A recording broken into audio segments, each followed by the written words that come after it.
2025 সেশনের জন্য বাংলাদেশ ইসলামী ছাত্র শিবিরের কেন্দ্রীয় সেক্রেটারি জেনারেল হিসেবে মনোনীত হয়েছেন নুরুল ইসলাম সাদ্দাম। এর আগে সংগঠনটির সভাপতি নির্বাচিত হন মোহাম্মদ জাহিদুল ইসলাম।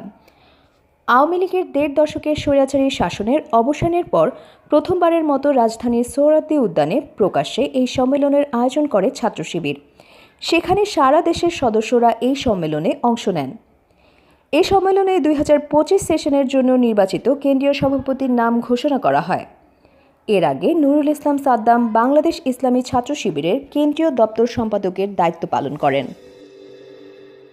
বিকট শব্দে আতশবাজি, উচ্চ শব্দে গান বাজনা, হই হুল্লোড়ে অতৃষ্ট হয়ে এর প্রতিকার চেয়ে সারা দেশে জাতীয় জরুরি সেবা 999 নম্বরে ফোন আসে 1000-এরও বেশি। 999-এর পুলিশ পরিদর্শক আনোয়ার সাত্তার গণমাধ্যমকে জানান, 31শে ডিসেম্বর খ্রিস্টীয় বর্ষবরণের প্রাক্কালে উচ্চ শব্দে গান বাজনা, হই হুল্লোড় ও আতশবাজি ইত্যাদি শব্দদূষণ প্রতিকারে 999 নম্বরে মোট 1185টি কল করেন ভুক্তভোগীরা।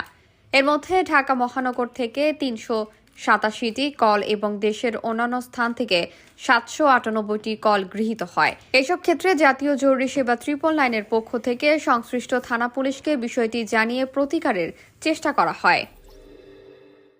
ছাত্র জনতার গণ-অভ্যুত্থানে সমুন্নত রাখার লক্ষ্যে জুলাই বিপ্লবের ঘোষণাপত্র প্রকাশ করবে বৈষম্যবিরোধী ছাত্র আন্দোলন। আমরা পার্লামেন্ট বিলুপ্ত চাই। হাসিনা সরকারের সময় নিযুক্ত কর্মকর্তা কর্মচারীদের রাষ্ট্রীয় দায়িত্ব পালন থেকে বিরত রাখতে চাই। আমরা ডক্টর ইউনূসের নেতৃত্বে একটি অন্তর্বর্তী সরকার চাই। মিলিটারি শাসন ও ১/১১-এর পুনরাবৃত্তি যাতে না ঘটে সেজন্য বেগম খালেদা জিয়ার তড়িৎ মুক্তি কামনা করছি। আমরা ৭২-এর সংবিধান সংস্কার ও বাতিল চাই। আমরা সকল প্রতিষ্ঠানের সংস্কার চাই। আমরা গুম, খুন ও গণহত্যার সুবিচার চাই। অর্থ পাচার, পাচারকৃত অর্থ উদ্ধার এবং পাচারকারী ব্যক্তিদের শাস্তি চাই। আমরা নতুন রাজনৈতিক বন্দোবস্ত চাই। ৭২-এর বন্দোবস্ত বাতিল চাই। ১/১১-এর বন্দোবস্ত বাতিল চাই।